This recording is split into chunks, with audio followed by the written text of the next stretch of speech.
Hey, good morning, everyone. I'm getting adjusted in my chair. Hey, it's 11:15 in the morning. I just got back from getting my taxes did. That's how they speak out here. Some of these hillbillies in Ohio. They don't say I'm going to get my taxes done. They say I'm going to get my taxes did. Or some women will say I'm going to get my nails did. Everything in the fucking past tense. All right, enough of that. We're supposed to get some more snow tomorrow. Lovely. I've never should have sold my snowblower. Never sold it. Anyway, the subject today is a little bit about knowing your worth and creating boundaries in the landscape of dating. I was on a date for the first time 2 days ago. For the first time, not ever, but because, God, I dated a lot when I was younger. For the first time in about a year, I was on a first date. Since I retired, I was on one date, and that was a crash and burn. Crash and burn. I think I discussed that in an episode before, and I'm not going to go back into it. But I had a date 2 days ago. It was a setup. One of my friends said, "Hey, I want you to meet this gal. She's super nice. Blah blah blah blah blah." And we met. It was a double date, and she was really nice. I mean, it was not a double date; it was a double meeting. They were out for coffee, and they brought this gal along. Her name's Kimberly. Real cute girl. Real cute. A couple of years younger than me, and I just met them there. So that was not a date. It was just kind of like a meeting, and it was four of us. And she was nice. I thought she was real nice, worth going out with, and we did. So we went out. And so at the end of this coffee meeting, I said to her, "Hey, would you like to get together sometime, Kimbo?" She goes, "What'd you call me?" I said, "Oh, I'm sorry. I'm relaxed when it comes to names. I'm Kimberly." She goes, "No, Kim's fine, but not Kimbo." I said, "Oh, okay." I did it. I said it on purpose to feel her out, to see if she was loosey-goosey. And I'm not meaning spreading her legs. I'm saying just loose, kind of easy going. Take it off the chin. Kimbo. What's wrong with calling someone Kimbo?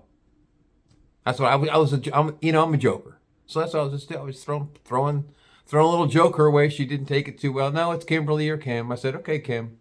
Let's go with Kim. I like Kim." So I said, "Hey, would you like to get together again sometime? Go out for a bite to eat?" She goes, "Oh, that'd be great. That'd be great." And I said, "Well, can you give me your phone number? That way I can communicate with you." She goes, "Sure." So that afternoon, I said, "Well, I'll call you." She's, "Well, I'm pretty busy. Can you just, reach out by text?" I said, "Tell you what, how about if I call you the first time, and then after that we'll discuss it." So what I'm saying is, before I continue along with this, is she's setting her boundaries first. First of all, she's setting boundaries. She's laying in the groundwork of what she expects from me. "Oh, I'd rather text." No, we're not going to take that route. I said, "What?" And I said, "No, I tell you what, let's start out by talking on the phone and getting a date laid out and get a date laid out." That's what I said to her. And I could see her, she was uncomfortable with that. She's not used to hearing that, because most guys are pussies. They'd rather text. "Okay, I'll just text you. I'll put on my dress and text you." Fucking pussies out there, these guys. Come on, guys. Get on the boat. Man up. Men are men and women are always nervous. So we talked on the phone. I called her that afternoon. And we just jibber jabber. I'm a real talker, as you could tell the way I talk on these videos. And she was a talker, which was good. She was scoring points with me. Conversation was flowing. She was born and raised in Ohio. I was not. I was born and raised in Connecticut. Went to school in Massachusetts. Came to Cincinnati. I gave her all that, So I said, "Let's get a bite to eat. Let's do lunch." And fortunately for me, she only lived 2 towns over. So driving wise was maybe at best 15 minutes without traffic or light traffic. It's all back roads. So she's like 2 towns over, which was perfect. Because I'm not into driving long distance. Fuck that. I'd rather just stay single. So I said, "Leia," and said, "So, you're from this town? Oh, great. I know a few joints over there. Let's go out for a burger." She goes, "Oh, okay." I said something casual. I said, I know exactly. I said, you know this place? She goes, yeah. I said, well, let's go here. I said, I'll pick you up where you want to meet me there. And she goes, oh, let's just meet there. I'm like, okay. I'm feeling her out. Feeling her out. Trying to figure out where her boundaries are. And she's setting them. Well, guess what? I have mine too. Well, she didn't know about it at the time. So we meet. I said, let's meet at 2:00. And it was like the day after I met her. Let's grab lunch. And that was going into the weekend, which was this past Saturday. So we met, and she had a nice top on. Nice. It was cold as shit out. So she had a nice sweater on, a cute little girly girl scarf. She had some nice pressed blue jeans. Mine, I don't press anything. It comes out of the dryer. I shake it once and throw it on a hanger. It's a guy thing. It's being a bachelor. They weren't wrinkled, but they were nice. And I wore these Hoka gym shoes. I mean, I had some nice shoes I'll wear, but not at a burger joint. And she was dressed. I mean, she had some nice boots on, nice jeans. She looked nice. She looked good. I got the cheeseburger with French fries, and she got a submarine sandwich with a side of. She got a salad. It's on the menu. She wanted a salad, and then she got a side of potato skins. They got 2 potato skins, and she didn't offer. Would you like to try one? I wasn't expecting, but it would have been nice if she. I didn't order any. I didn't even ask her if she wanted an appetizer. She went ahead and said, "Well, I'll have a couple of potato skins, and I'll have a cheeseburger, and for my side, I'll like some rice pilaf for my side, and I'd also like a salad." She was going for the full boat.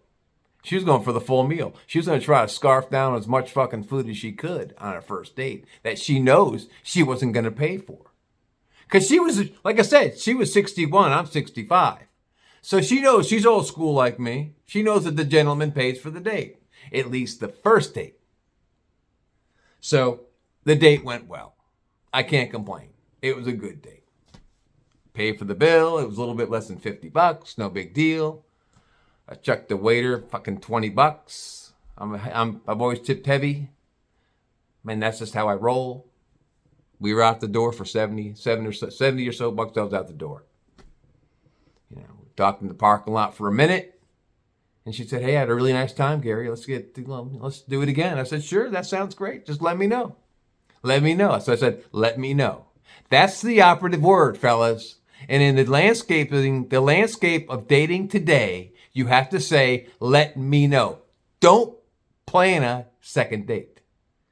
And what I'm saying is, I'm speaking from experience. This is where you shift. Back in the days when we were younger, this is for the guys that are my age or better, like anyone between the age of 50 and 65, right in there. Listen up, fellas. It's a brave new world out there. Don't offer the second date. Just say, "Yeah, I had a great time." You could say, "Yeah, I had a great time. Let's do it again." And she's going to say the same thing if she had a nice time. "Yeah, let's do it again sometime." And then you have to say, "Let me know when. Let me know what works for you." So that's why I said, "Hey, let me know. Let me know." Excuse me.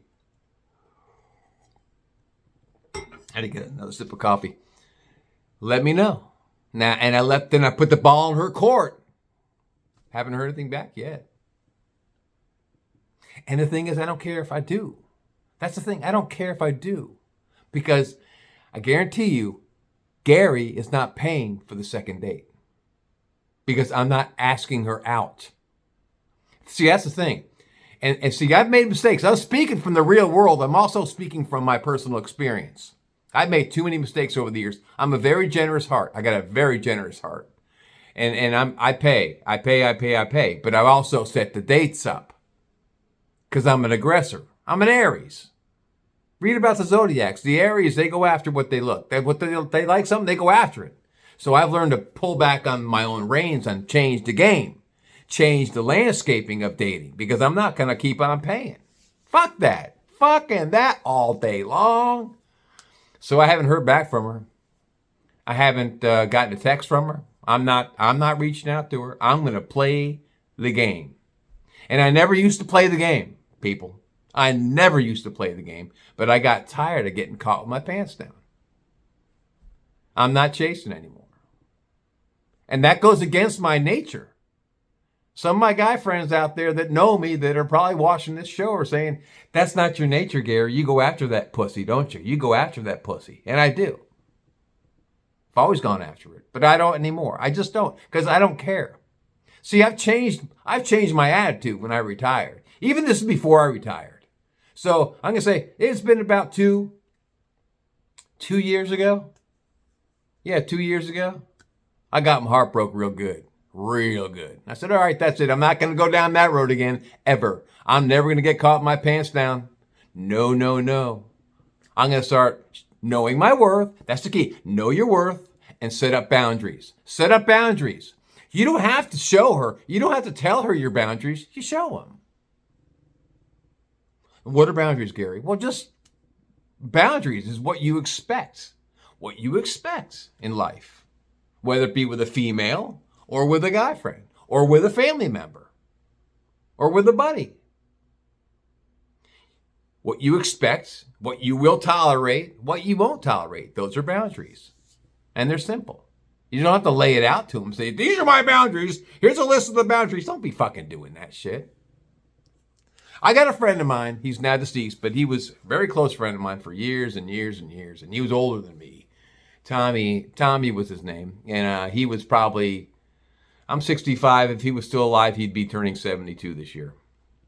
So he was older. He was a carpenter by trade. Really good finished carpenter. A lot of the furniture in my house, he built from scratch. Like that hutch behind me. It's a four-drawer hutch. That thing weighs 100 pounds more. It probably weighs a couple 100 pounds. He built that for me. I said, I need a dresser. And I don't want to go buy it somewhere. So he built it for me. God was an amazing craftsman. A lot of stuff in my house is built by him. Anyway, I'm getting off topic. I apologize for that. You know I'm good for that. He used to say all the time. He'd say, Gary, and I'm not going to use the adjectives he used because I don't know, I'm speaking to females in here as well as males and I don't want to offend anyone. So I'm going to say it the way he said it, but it's going to be a G rating. He would say, Gary, if she thinks what she has between her legs is any more sacred than what I have between my legs, she could find me 10. And he had to tell me that a couple times, and I finally got what he was saying. He was basically saying, what you have between your legs, honey, is not gold-plated. Just because you got one of those things between your legs, does it mean that I got to chase and pay some more? No. Women out there today, and have been for several years now, I'm going to say a good part of 25 years, they're all working. They're in the workforce. They're out there working in the workforce. They're making their own money. Some women I know, like Kim, for instance, because she's not going to watch this shit because I didn't tell her I'm doing a podcast, so she can't see it. I'm not putting my pants down for anyone that's going to be a suitor or a possible girlfriend. I don't want them to see Gary yet. They'll see Gary after a couple dates.